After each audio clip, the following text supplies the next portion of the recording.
بھارت کا پاکستان سے سنتاس معاہدے کے تحت سیلاب کے معاملے پر رابطہ۔ سرکاری ذرائع کے مطابق بھارت نے دریائے توی میں جموں کے مقام پر ممکنہ بڑے سیلاب سے پاکستان کو آگاہ کر دیا۔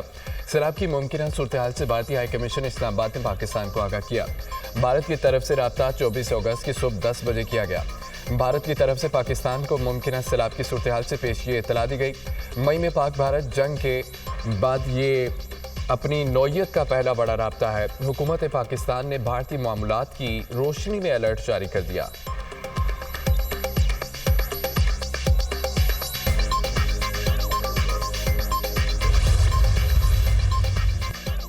دریائے توی سے چناب میں آنے والا سیلابی ریلا گجرات منڈی بہاؤالدین چنیوٹ جنگ سے ملحقہ علاقوں کو متاثر کر سکتا ہے۔ ظفروال میں نالا ڈیک میں اونچے درجے کا سیلاب، پانی متعدد دیہاتوں میں داخل، ہزاروں ایکڑ دھان کی فصل زیر آب۔ انتظامیہ کی متعدد دیہات کو خالی کرنے کی ہدایت۔ جہلم میں شدید بارش سے برساتی نالے بفر گئے، قریبی آبادیاں متاثر۔ سکھر بیراج کے مقام پر 2 روز سے درمیانے درجے کی سیلابی صورتحال برقرار۔ گوٹکی میں سیلاب سے کئی دیہات زیر آب آ گئے۔ خانپور میں دریائے سندھ کے سیلابی پانی سے متعدد بستیاں زیر آب آ گئیں۔ تربیلا ڈیم میں پانی کی آمد میں اضافہ، سپل ویز اوپر۔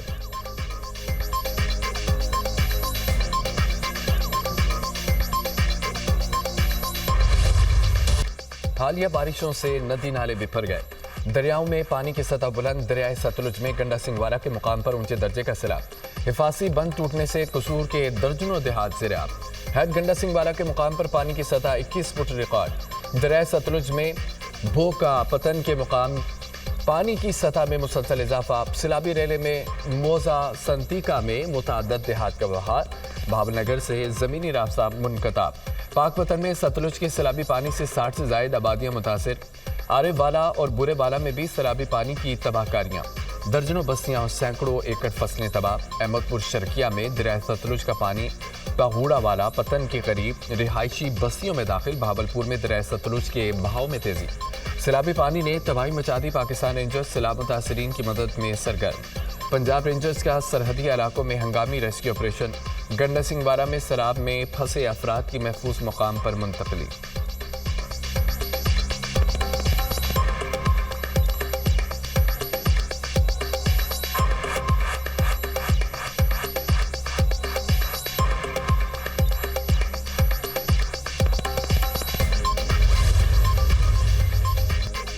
پاکستان اور بنگلہ دیش کے تعلقات نئے دور میں داخل۔ دونوں ملکوں میں سفارتی اور سرکاری پاسپورٹ ہولڈرز کے لیے ویزا ختم کرنے کا معاہدہ۔ دونوں ملکوں کے درمیان 6 مفاہمتی یادداشتوں پر دستخط۔ تقریب میں وزیر خارجہ اسحاق ڈار اور بنگلہ دیش کے ایڈوائزر برائے امور خارجہ کی شرکت۔ ٹریڈ جوائنٹ ورکنگ گروپ اور ثقافتی تبادلے کے پروگرام کے MOU پر دستخط۔ پاکستان اور بنگلہ دیش کے درمیان مفہوم کی سطح پر مذاکرات۔ دو طرفہ تعلقات، اقتصادی اور تجارتی تعاون، علاقائی مسائل پر بات چیت۔ SAR کی بحالی اور خطے میں تعاون کے فروغ پر غور۔ پاکستان کا اعلیٰ تعلیم کے شعبے میں بنگلہ دیش کے 500 طالب علموں کے لیے اسکالرشپ دینے کا اعلان۔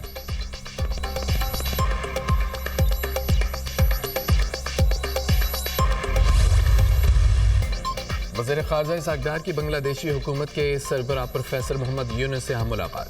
تجارت، سرمایہ کاری، باہمی تعاون پر تفصیلی گفتگو۔ علاقائی ترقی اور غربت کے خاتمے پر تبادلہ خیال۔ دونوں رہنماؤں کا براہ راست پروازوں اور کاروباری روابط کی بحالی پر زور۔ نئے تجارتی معاہدوں پر کام جاری رکھنے پر اتفاق۔ محمد یونس نے پاکستان میں سوشل بزنس ماڈل کے فروغ پر آمادگی ظاہر کی۔ علاقائی استحکام اور اقتصادی شراکت پر تعاون بڑھانے کا عزم۔ اسحاق ڈار کی بنگلہ دیش نیشنلسٹ پارٹی کی چیئرپرسن خالدہ ضیاء سے بھی ملاقات۔ باہمی تعلقات، سیاسی و اقتصادی تعاون اور خطے کی صورتحال پر گفتگو۔ اسحاق ڈار سے بنگلہ دیش کے مشیر تجارت شیخ بشیر الدین کی ملاقات۔ دو طرفہ امور پر تبادلہ خیال۔ اسحاق ڈار مشیر خارجہ توحید حسین سے بھی ملے۔ دو طرفہ تعلقات کو مزید مضبوط بنانے کے لیے مشترکہ کوششیں جاری رکھنے پر اتفاق۔ اسحاق ڈار کی بنگلہ دیش کے مشیر خارجہ امور کو دورہ پاکستان کی دعوت۔ ترجمان دفتر خارجہ کے اسحاق ڈار کی 13 برس بعد ڈھاکہ کے سرکاری دورے کا اعلامیہ جاری کر دیا گیا۔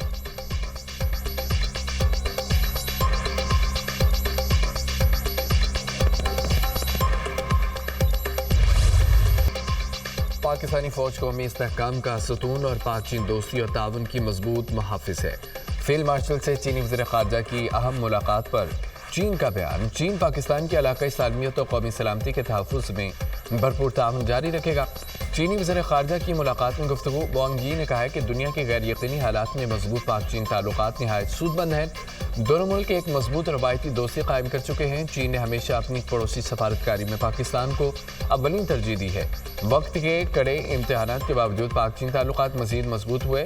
فیلڈ مارشل نے چین کو پاکستان کا آہنی دوست قرار دے دیا. سید عاصم منیر نے ملاقات میں کہا کہ پاک چین اسٹریٹجک شراکت داری چٹان کی طرح مضبوط ہے.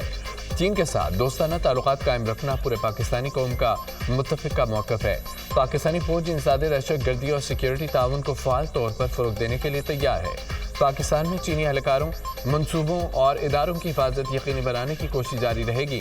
پاک چین دوستی کو مضبوط مستحکم بنانے کے لیے اقدامات اور ترقی کی راہ پر سفر جاری رکھا جائے گا.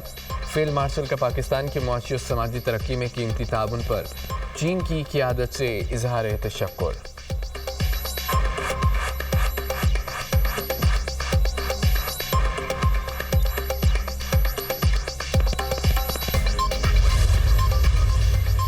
مانسون بادلوں کی سندھ میں انٹری. مختلف شہروں بادل میں برس پڑے.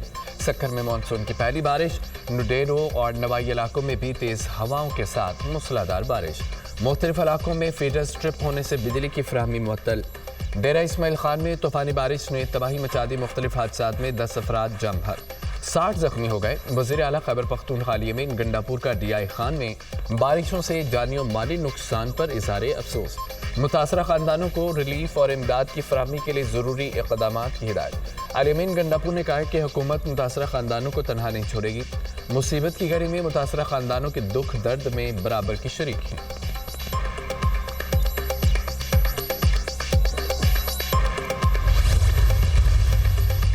لوف کی پیشگی اطلاع دینے اور سینکڑوں جانیں بچانے کا اعتراف.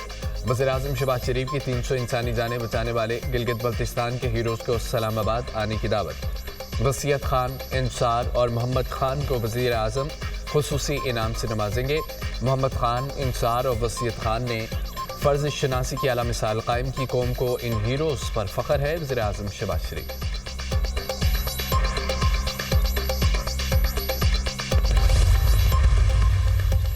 پاک فوج کی سیلاب زدہ علاقے گزر و شانگلہ میں امدادی کارروائیاں. فیلڈ مارشل کی خصوصی ہدایت پر متاثرہ علاقوں میں میڈیکل اور فلڈ ریلیف کیمپ قائم.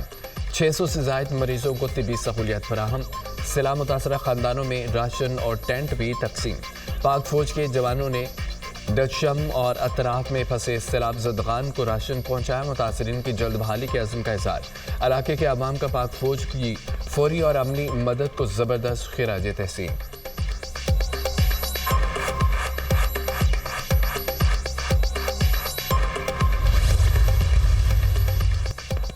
دیر بالا میں پولیس اور سیکیورٹی فورسز کا آپریشن 5 خوارج جہنم حاصل. ٹارگیٹڈ آپریشن فتنہ الخوارج کی موجودگی کی اطلاع پر کیا گیا. فائرنگ کے تبادلے میں ایک شہری شہید، 8 پولیس اہلکار معمولی زخمی ہو گئے. جاں بحق شہری یار محمد کی نماز جنازہ پولیس لائن دیر بالا میں سرکاری اعزاز کے ساتھ ادا کی گئی. پولیس کے چاق و چوبند دستے نے سلامی پیش کی. شہید کی میت پر پھول چڑھائے. نماز جنازہ میں پولیس کے اعلیٰ افسران، جوانوں، شہید کے لواحقین اور علاقہ معززین نے شرکت کی. شہید یار محمد قوم کے سچے ہیرو ہیں. ضیاء پنجاب کی اوساکا میں ایکسپو ایسوسی ایشن کے منتظم اعلیٰ سے ملاقات. حکام نے مریم نواز کی اوساکا ایکسپو میں دلچسپی کو خوش آئند قرار دے دیا. پنجاب قدرتی خزانوں سے مالا مال ہے جسے دنیا کے سامنے پیش کرنا چاہتے ہیں. پنجاب کے ہنرمند دستکاریوں کو بے مثال نمونوں میں بدلنے میں مالا مال ہے. پاکستان کے پویلین پر لاکھوں وزیٹر کی آمد نیا کی پاکستانی مصنوعات میں دلچسپی کا منہ بولتا ثبوت ہے. مریم نواز کی گفتگو. وزیر اعلیٰ پنجاب کی مزدور دوست پالیسی. صنعتی کارکنوں کو فلیٹ کے الاٹمنٹ کا سلسلہ شروع. درخواستیں طلب. انتقال کرنے والے صنعتی ورکرز کی بیواؤں کے لیے بھی 3% کوٹا مختص. معزز ورکرز کا بھی فلیٹ الاٹمنٹ پر 2% کوٹا ہوگا. لاہور اور قصور کے صنعتی ورکرز میں فلیٹ کی الاٹمنٹ کے لیے درخواستیں طلب کر لی گئی ہیں. درخواستیں جمع کرانے کے لیے 8 ستمبر آخری تاریخ مقرر.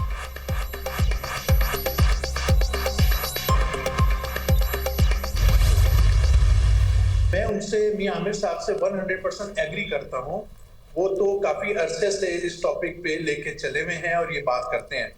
تو اب ماشاءاللہ سے وہ بھی اب اوپنلی بات کر رہے ہیں. اللہ تعالیٰ ہم سب کو کامیاب کرے. جس مشن پہ ہم نکلے ہوئے ہیں اس کو کامیاب ہونا چاہیے. بالکل بنائے جی. چھوٹا صوبہ اس کو بولنا ہے تو چھوٹا صوبہ بولیں.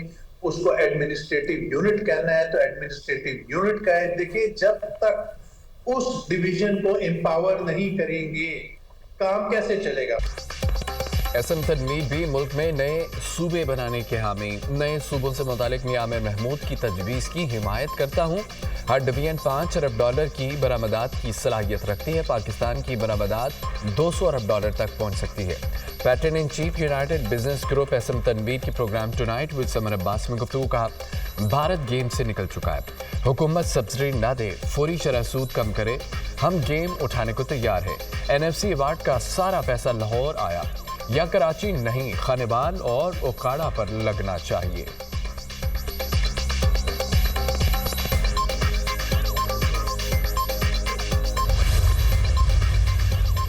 وزیر داخلہ محسن نقوی کی رائے بینڈ تبلیغی مرکز آمد. تبلیغی اجتماع کے اکابرین نے نومبر میں عالمی تبلیغی اجتماع کے انتظامات سے آگاہ کیا. وزیر داخلہ نے دین الاسلام کے لیے تبلیغی جماعت کی خدمات کو سراہا. بیرون ملک سے آنے والے وفود کے لیے ہر ممکن تعاون فراہم کرنے کی یقین دہانی. محسن نقوی نے کہا ویزے کے مسائل کو ترجیحی بنیادوں پر حل کرائیں گے.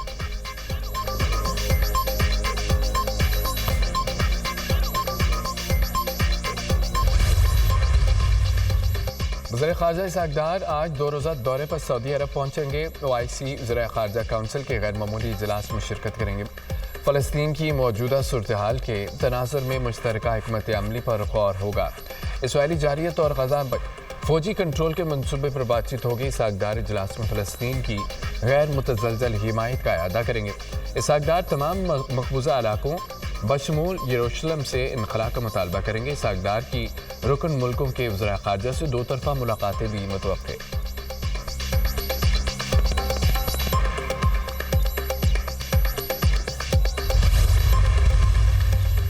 شرجیل میمن کی زیر سندھ کے انفارمیشن ونگ کا اہم اجلاس. سندھ حکومت عوامی خدمت کی اپنی روایت کو مزید آگے بڑھا رہی ہے. سندھ کے ہر ضلع میں ترقیاتی منصوبوں کا جال بچھا دیا. سندھ بھر میں NICVD نیٹ ورک قائم ہے. دل کے تمام علاج مفت کیے جاتے ہیں. تعلیم کے میدان میں نئے اسکول, کالجز, یونیورسٹیز قائم کی جا رہی ہیں. موجودہ تعلیمی اداروں کو اپ گریڈ کیا جا رہا ہے. تھرکول پروجیکٹ سندھ کی ترقی کے ضامن ہے. شرجیل انعام میمن کا اجلاس سے خطاب.